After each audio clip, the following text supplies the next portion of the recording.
Andreas, it's such a pleasure to meet you. We haven't had the pleasure before. This is our first meeting. So thanks for taking the time to talk to me. I appreciate it. Thank you for having me here.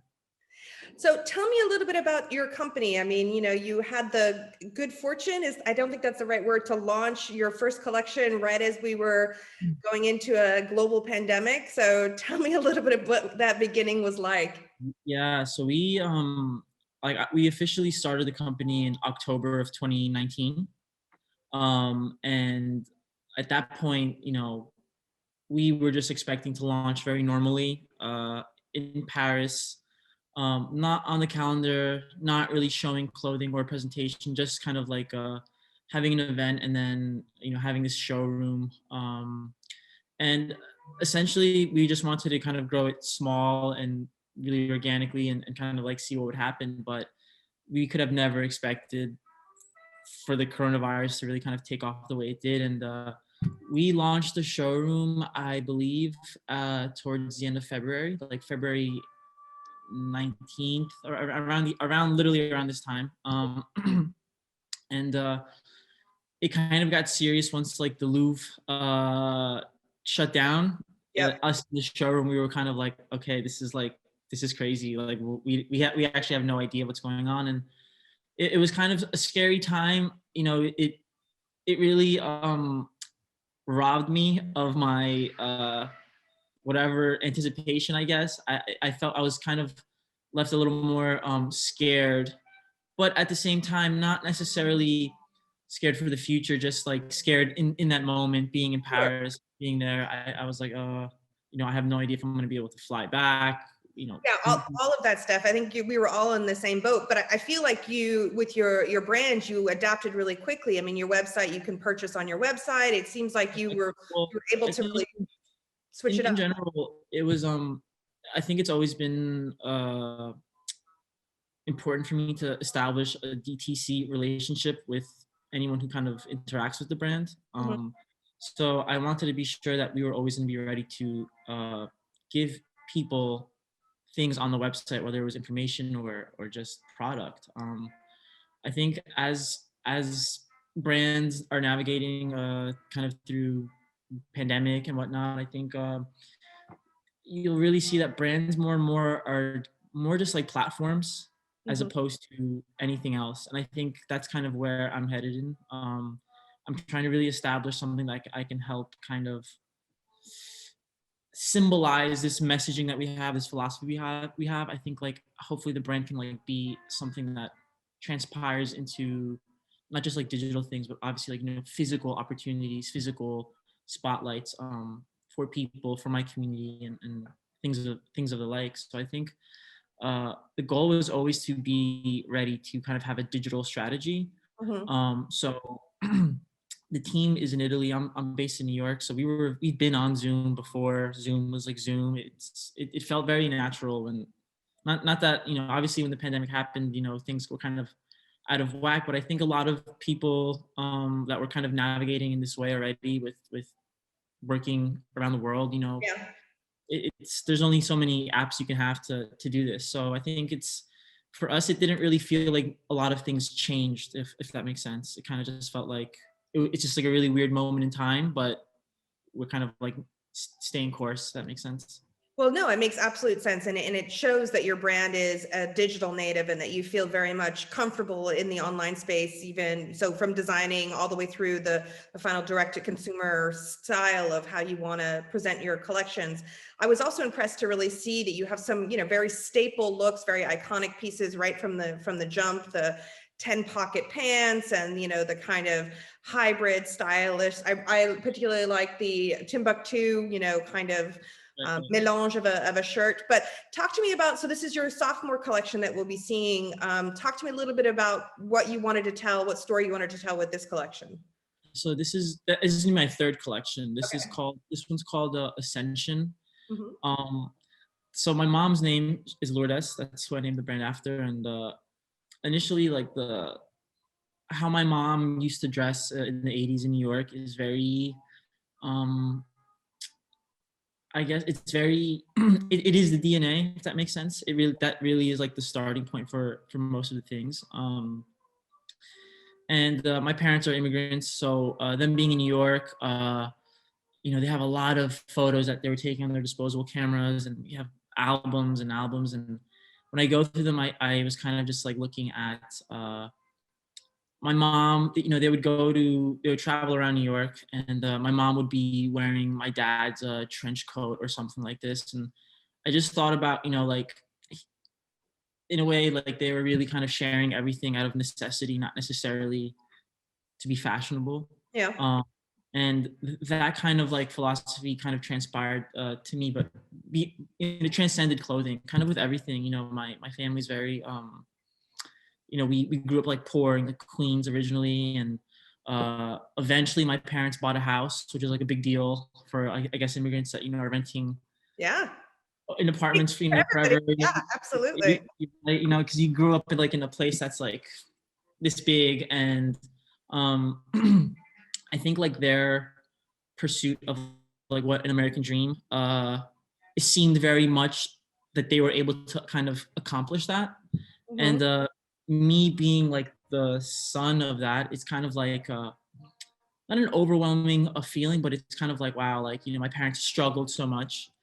There are a lot of kids like me that have similar upbringings, right, where your parents are not American, so you have these American pop culture references, but your parents might not understand them, and there's uh it's not so easy, let's just say, kind of Yeah. like, you're kind of like a different person with different people, and you Yeah. start having friends, and then you have your friends back, where your parents are from. And so the clothing really, I think, stems from the my parents' relationship, and kind of like I'm embodying what it's really like to be a kid that doesn't really care to be fashionable, let's say, but by nature is just because he couldn't afford to actually buy this nice thing. So I would actually buy, a woman's trench coat. Nobody would really know. I Mhm. was small enough to fit in anything. So naturally, even like the fit models, I can even send you photos. Like I was trying on the dresses. I'm trying on the denim. It was very personal, the clothing. And a lot of the clothing has to do with like the movement of things kind of being taken on and being put on. So this third collection is called Ascension, and a lot of the clothing is kind of like has this forward motion. Mhm. It's all kind of I mean, I'm sure you'll see the lookbook, but So it's a sense of movement in the pieces, that there's a sense of it being in the process of going from one to the other. correct. And this season we use a graphic that was a special peony that you use at a special place called Lourdes in France, Yep. where there's like a shrine basically, and they leave this special flower. And it made sense. So I was like, we're kind of starting to get out of this pandemic like thinking. The next couple of months there's going to be a lot more liberties that Mhm. we'll kind of feel that we have back. And Ascension just felt like the right theme. And I was like, these things that are like kind of rising, people are going out again, and kind of like the construction of the clothing has, a lot of it has this drape that's kind of like going upwards. So Talk to me essentially, but talk to me a little bit about, you're talking about the draping and creating a sense of movement, but tell me a little bit about your backstory and relationship to, you worked with Formichetti and also Palati yeah. in the past. Can you tell me a little bit about your origin story in that sense of what did those designers who are so great at tailoring, so great at visual storytelling, what you learned from them, and then what you're pulling that into your own storytelling? So I have an interesting career because I'm not purely a fashion designer. I haven't been doing this for 10 years. I've been working for 10 years, but as a stylist, as an art director, I worked for a long time at creative agencies, just pitching like blue sky ideas for campaigns and whatnot. And um, that collective experience has really helped me. And I'll explain now how my interaction with all of them was very different, and but at the same time very beneficial to me.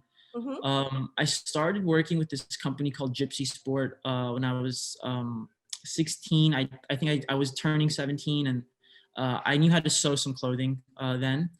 And the founder Rio was like, "Hey, I want to make like a silk dress do-rag thing, and I was like, I can sew it. And that's kind of how we started. We started making ready-to-wear, and a store called D-Files launched like a runway show for like 4 designers, and Gypsy Sport was one of them. And very quickly after that, I immediately started working with Nicola Formichetti. And Nicola at the time was leaving Mugler to go to Diesel as creative director. And working with Nicola for sure was like probably the most eye-opening experience for me, because he kind of allowed me to fail, but at the same time just try different things. And Nicola, as he took over Diesel, was also an accomplished stylist, of course, and Lady Gaga's creative director. So of course, working with Nicola, I really got an experience to do styling, design. He had an agency as well that serviced other brands. So with Nicola, I really didn't focus as a designer. I was kind of just a young kid. I was like 18 years old to 21 or something, just doing whatever I could. We'd go to a V magazine shoot, then we'd go to a Diesel shoot, then we'd design a brand of his, then we do Uniqlo. So working with Nicola was very that essentially was like my school. I know I didn't go to Parsons or anything, but like Nicola Formichetti was my. That's a great education to have. I mean, the fact that he was all about letting you, giving you the space to fail, I think is, the sign of a great mentor.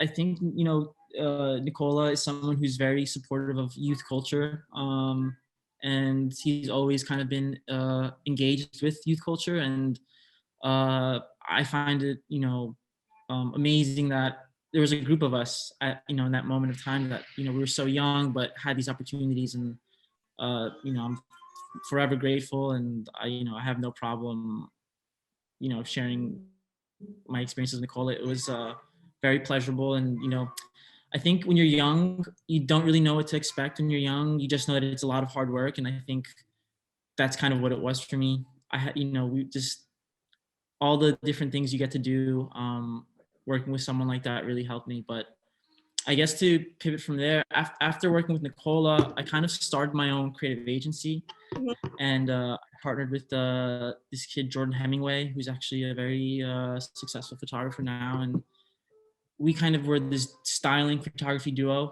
And we started doing small jobs, but then slowly but surely we started getting big work. We actually ended up taking some work from Diesel, worked with Nicola with our own company. And from there, it really kind of exploded because people were hiring us to make content, like specifically content. And funny enough, you bring up being like digital native. That's something that we did a lot at Diesel. We were like the first to like put advertisements on like Tinder. We were the first to like cast with social media. We had Nick Knight shoot things. We shot a campaign with an iPhone. Nick Knight shot with an iPhone 4 or 5, if I remember. Back in the day, yeah. So we were like very ahead of the curve. But and kind of from that school, like, I think not a lot of people know this, but even like when I worked for Tim Copens, we were the first to ever use like the IG Live feature to like do his Pity Uomo show. So I think in general, I've always understood how people are trying to engage with content in general, and I find it no surprise that companies like TikTok and Clubhouse and these apps are going to eventually kind of swarm over industries, So I think I'm a huge fan of Clubhouse. I'm on it way too much right now. There's a lot of rooms, so like I'm on it here and there.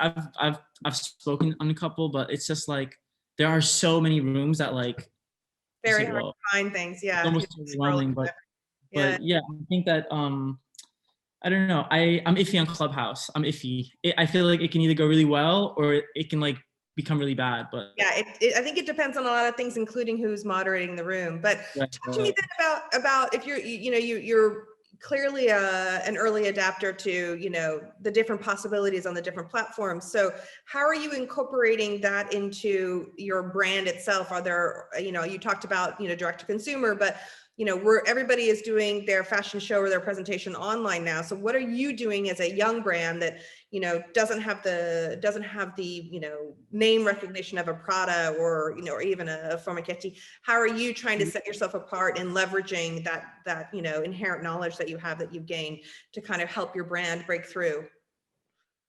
Well, I think at the moment right now, we've been, and you'll see as we kind of roll out more stuff, like we've been engaging a lot in just 3D content. And to be honest, like we're trying to use 3D content almost like as a prototype now, if that makes sense, as opposed to maybe sampling clothing. I think that something with like Lourdes that we're really trying to focus on is finding a way to reduce sample development overall. So for our second season, we sold to buyers strictly off of like renderings and sketches, and we only produce what we sell. So for us, like we are trying to find ways to actually reduce from like a point A, how can we not overdo things?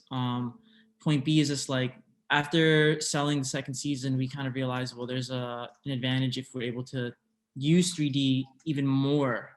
So for us at the moment, I want to be able to use 3D, but I think in the future that I'm thinking about, it's more so how do you make a skin for your avatar? Because that to me is like the inevitable future. I think like fashion is going to be a video game, but I don't think that it'll be here in the next 2-3 years. But I absolutely see that in life in general, as fake things that have become digitized start having value. Like if you look at Bitcoin, right? It's like it's not necessarily like a dollar. It's this thing that's been digitized, but it has value. So the experiences that we're creating in general are all becoming digitized, and even though they're not real, they're becoming just as valuable as the real thing. So I think that the way that this pandemic has actually expedited this futuristic approach to things, I think we'll actually see, and you'll see, I'm sure I think Louis Vuitton invested in some gaming stuff. I'm sure you're gonna start to see like brands really start to merge with more streaming and video game platforms. And No, I I think absolutely agree. I mean, I had my nephew, basically, I'm bringing gifts, visiting family, and he didn't want a gift. He wanted, $100 towards his, avatar's, gear that he could have online. Like that was what it was all. And I was like, okay, this is a total game changer in the space in my head. And you're seeing things like the Gucci's of the world who are, teaming up with, Pokemon Go. And I think you're absolutely right. And, Oculus, is I'm on Oculus all the time. So I agree with you. I think that, Sorry, go ahead. no, I was gonna say, like, I think like, dream jobs now for people are, it's like almost for me, it's like, can I design a Final Fantasy, which is a game that I love? Like that's like a dream job now, where I think another crazy thing to stop, worshiping Nicola here, but like working with him 8 years ago, we had a program where he used a digital seamstress, where you can kind of like 3D stuff on your avatar, and like it's amazing because like we were talking about it 8 years ago then, and people were still not ready. And I think actually this pandemic has really been able to shift people completely to accepting like, okay, we're living from our living rooms, and that's the future. Like we're physically not going to travel, but we can be anywhere, but we don't have to physically travel. So um I think those are good things, and I think the bad things, but I think yeah, I think there are good sides and bad sides. I totally agree with you. I think that the idea of traveling into town for a meeting doesn't make sense anymore. But traveling for research and for exploration in that way, yes. But I agree with you that the industry has completely jumped ahead 5 years. And the comfort level of the digital space has completely been radicalized, in a good way, I hope. And then I wanted to talk to you though also about, I was looking at your Instagram and on your platform, and I noticed, not only did I notice the 3D motion of some of the pieces, your sweatshirts and things like that, which I thought was really great, like what we were talking to, but everything is linked to NYC. So everything's linked to New York. So tell me about how you're bringing the New York aspect into it. I mean, what is the New Yorkness about the brand, excuse me? I think in general, like New Yorkers are people that don't really care for too much opinion. Like they're people that aren't phased. And I think more than anything in the brand, the New Yorkness is more so like just the attitude. It's really, it has nothing to do with the clothing per se. It's more so the attitude that I think New Yorkers have. It's a very hustle and bustle type of pace that New Yorkers work at. You know, even being here in Milan or Paris, like you can do so much in Europe, but when you feel like you're in New York, it's just like you feel like you're just like Mhm. it's like, you know, it's such a fast pace that you're consuming at. So it's amazing because when you go to LA, it's just like this is like a totally different world. Like everyone is just like chilling, hanging out, enjoying the weather.